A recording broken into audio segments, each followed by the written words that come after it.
de m'inviter. C'est pas fréquent de voir des gens du CNRS s'intéresser à l'agriculture. C'est même inexistant. On doit se compter sur les doigts de la main. En plus, bon, c'est vrai que mes disciplines non plus ne sont pas forcément la sociologie rurale, l'anthropologie, tout ça. Quand ça s'intéresse aux questions agricoles, c'est plutôt sur des terrains dits exotiques. Voilà. Bon, donc c'est un peu un challenge de mon côté aussi. J'irai dans certaines directions très proches de ce qu'a dit Claire Lamine, avec des outillages et surtout des terrains un peu différents. D'ailleurs, je placerai peut-être plus encore la question historique au centre de mon argumentation, par exemple. Alors, ma question, oui, c'était aussi un peu de renverser l'optique proposée dans le colloque, non par souci de contradiction, mais parce que les outils que je possédais me permettaient de le faire, c'est-à-dire comment peut-on considérer le territoire comme ressource. Bon, je suis un peu familier de ces questions-là parce que je travaille dans un laboratoire qui associe des sociologues et des géographes, et donc j'ai eu l'occasion de pas mal réfléchir sur la question de territoire. Alors, pourquoi une telle question ? Eh bien, parce que, bon, là, je vais un peu briser la communion magique, comme disait Bourdieu, de ce que disait Madame Mercier ce matin. Tout n'est pas si beau que ça dans le meilleur des mondes.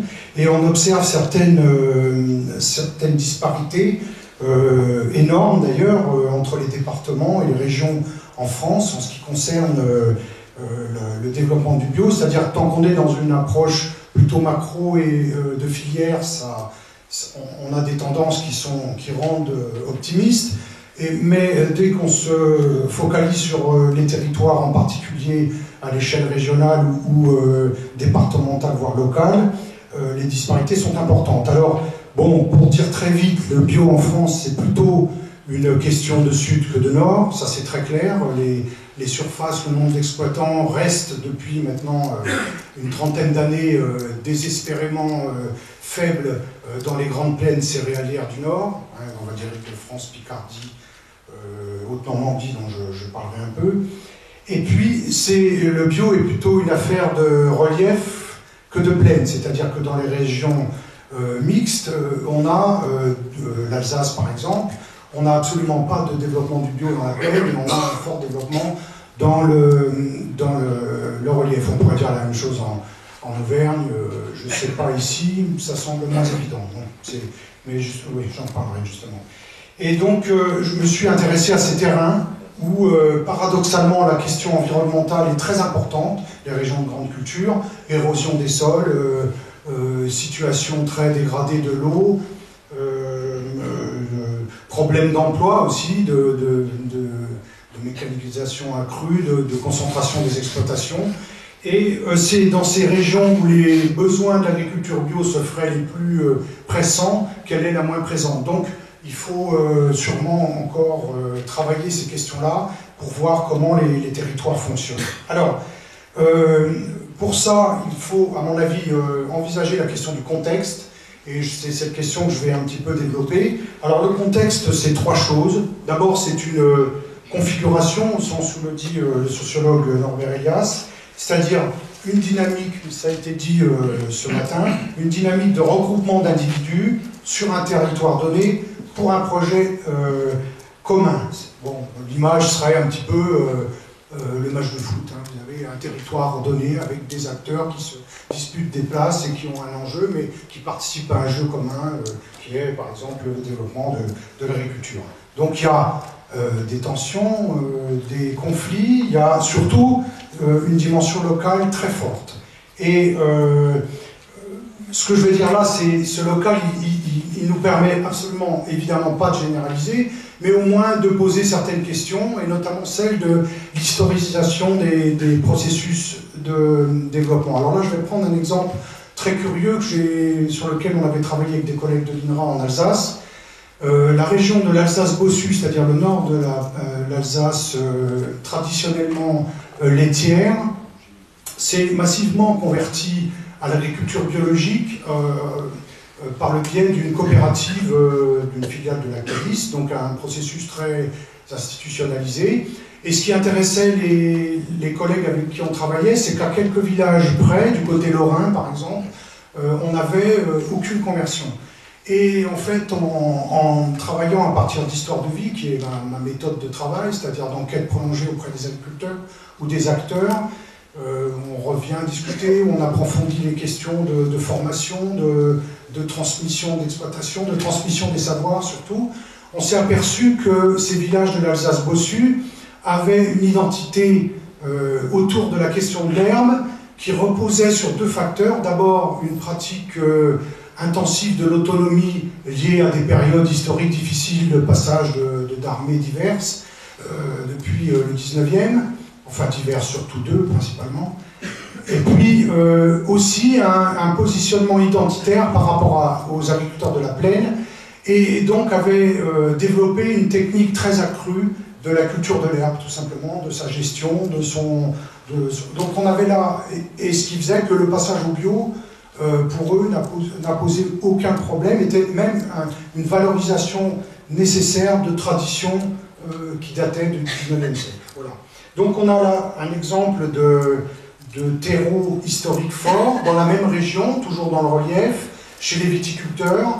On a aussi eu, depuis la création des CETA, Centres d'études techniques agricoles, c'est-à-dire depuis la première modernisation des années 60, une continuité de pratiques de discussion et d'élaboration collective de choix techniques qui a continué et qui s'est transmis de père en fils ou de père en fille chez les viticulteurs et qui aujourd'hui a été un des ferments de la transition vers le bio. C'est-à-dire que tout naturellement, les gens participant à ce type de structure dans des situations locales déterminées sont passés à l'agriculture biologique. Alors ça, c'est pour la configuration.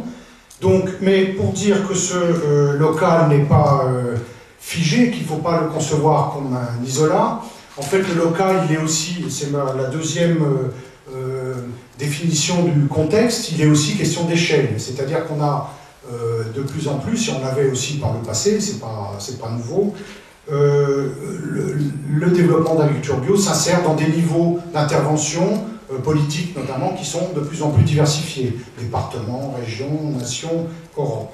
Alors, ces leviers, par exemple, il y a l'excellente thèse d'Aurélie Trouvé, qui est de l'INRA de Dijon, qui a étudié les politiques régionales en cours au sein de l'Union européenne, en prenant plusieurs exemples dans tous les pays d'Europe, pratiquement.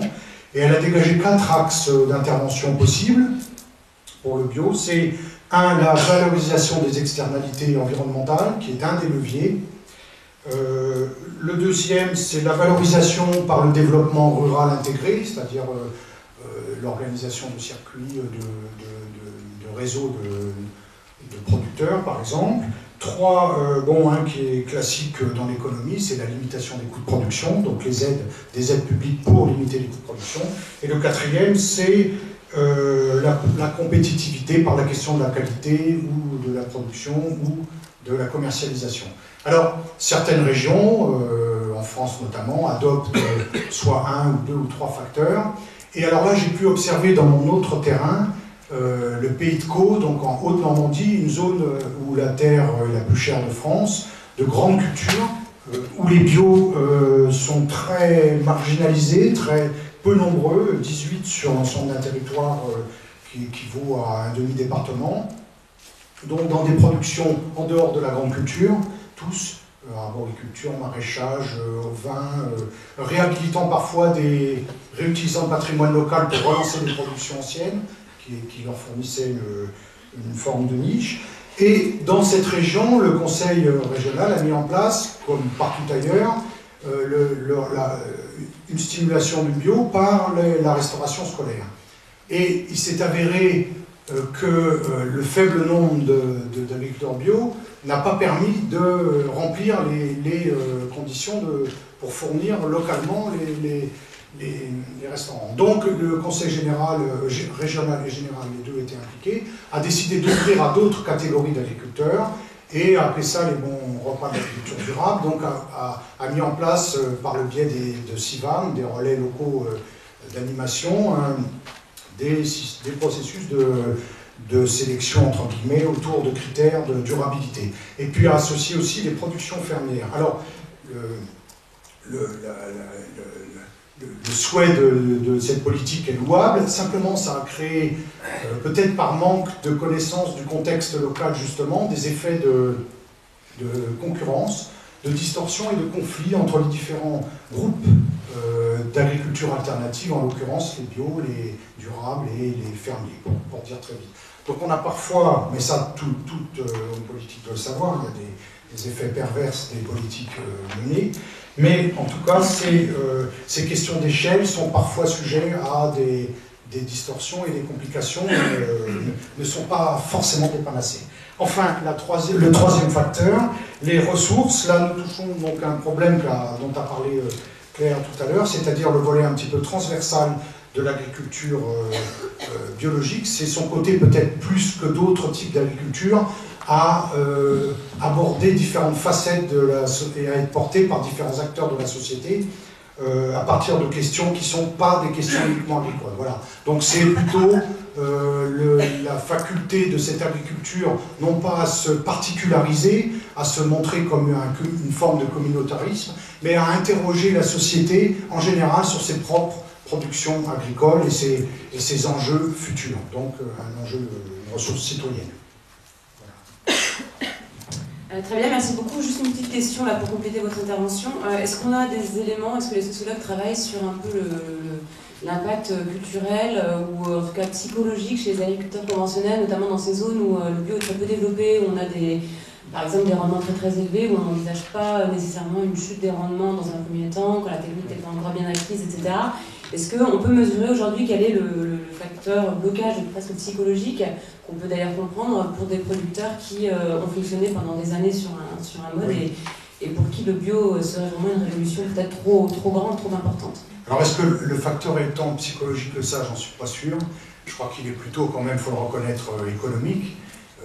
Bon, alors avec des argumentations un petit peu difficiles, c'est compliqué avec quelque chose qui se décline sous la forme du raisonné, on va, ce que des sociologues, je crois qui travaillent avec toi, appellent les pratiques intermédiaires, c'est-à-dire qui ne sont pas forcément du conventionnel, entre guillemets, pur, ou le passage au bio, mais on est quand même dans la même situation que décrivait le chercheur de l'INSERM hier sur la santé, c'est-à-dire que le saut qualitatif entre faire 10% de bio, 20% de bio, 40%, et puis du bio totalement, il est là, la barrière psychologique repose sur la gestion du risque, sur la gestion économique, mais la façon dont les habitudes et les systèmes d'aide sont intégrés par les agriculteurs en termes, on va dire, mental, même cognitifs, font que le pas est très difficile à franchir pour des catégories qui ne sont pas, qui sont dans des systèmes dominants, il faut le reconnaître. Juste, mais c'est un peu ce qu'on a montré tous les deux, tout n'est pas dans la tête des agriculteurs. On ne va pas faire un lavage de cerveau généralisé en se disant ça va marcher, on pourrait les convaincre aussi. C'est pour ça qu'on montre un peu ces aspects effectivement ces céréaliers par exemple intensifs de ces régions de grande culture, ils sont sur des systèmes où tout est verrouillé autour d'eux en termes de filières, de politique publique, de tout ça. Je veux dire, c'est aussi X décennies de PAC derrière. Enfin voilà, je crois que c'est vraiment important de se dire, certes c'est important de comprendre au travers de trajectoires singulières qu'est-ce qui aide les gens, et c'est bien ce qu'on fait, à y aller ou pas, et de même au travers de trajectoires d'agriculteurs conventionnels, qu'est-ce qui leur semble difficile, quelles sont leurs réticences, mais voilà, ça suffit pas, il faut vraiment arriver à comprendre quel est ce contexte, je crois que c'est important.